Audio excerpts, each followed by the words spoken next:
Hello everyone, my name is Jamie Lin and I'll be presenting on the topic of the current global chip shortage. The article supporting today's presentation is "The Struggle Over Chips Enters a New Phase" as found on The Economist. This will be the outline for today. First, let's understand the current economic problem. Microchips and semiconductors, also known as chips, are tiny electronic devices that power most of the digital products we use today, such as cars, smartphones, washing machines, etc. However, at present, we are facing a supply and demand problem. Firstly, there's been an explosive demand for digital products, not just over the past decade, but over the past year as well. Today, about 1 trillion chips are made annually, amounting to $450 billion in annual sales. Demand has soared exponentially as more products require digital components, such as gaming consoles, memory chips in personal devices, cars with increasing smart features, and other high-performance technology. Secondly, there's been a supply chain disruption caused by the pandemic, as supply of manpower and access to raw materials fluctuate due to illness, lockdowns, and decreased travel. Additionally, remote lifestyles caused by the pandemic have resulted in a massive surge in demand for consumer electronics, such as work-from-home devices, gaming consoles, cooking machinery, etc. In light of that problem, what are some trends in the market? There are 4 key market trends. Firstly, we are in a golden age of chips where all sorts of devices are getting more technologically advanced. Secondly, these advancements have resulted in a demand for more innovative and advanced chips, and this has thus reduced the number of competitors in the market who have these capabilities. Thirdly, these trends have resulted in a duopoly in the chip market where there are only 2 key players left who can keep up: Samsung in South Korea and TSMC in Taiwan, with Taiwan producing 54% of the world's chips.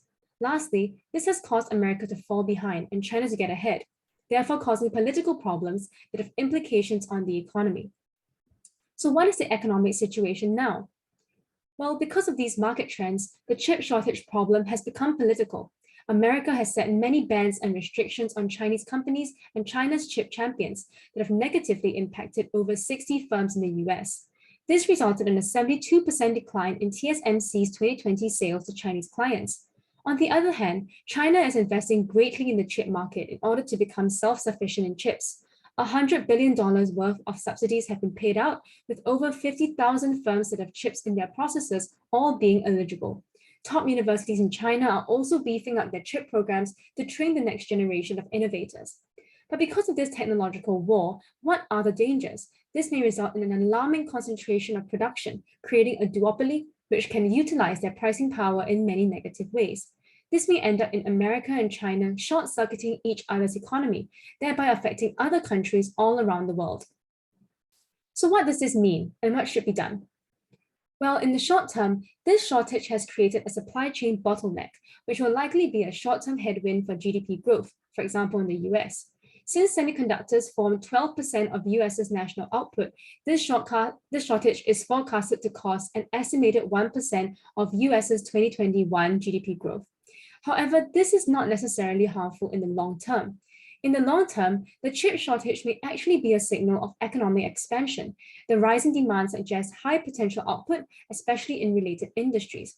Furthermore, since expansion requires large capital expenditure plans, this also escalates the onshoring of chip manufacturing, which will stimulate long-term growth in the American economy. The rapid expansion in private and public semiconductor spending also indicates prevailing confidence in the future of the chip industry as they continue to become essential inputs in new markets. Furthermore, since political effects affect the economy, chip users should actually press TSMC and Samsung to diversify the locations of their factories, with America also urging Taiwan and South Korea to cut their soft subsidies for chip plants, so that their firms have more incentives to build factories around the world. Lastly, America should create a predictable trade framework with China in sensitive sectors such as chips to allow it to participate in global supply chains while safeguarding Western interests. When we ease this technological Cold War, perhaps we may save the economy as well. So that comes to the end of my presentation, and thank you so much for your kind attention.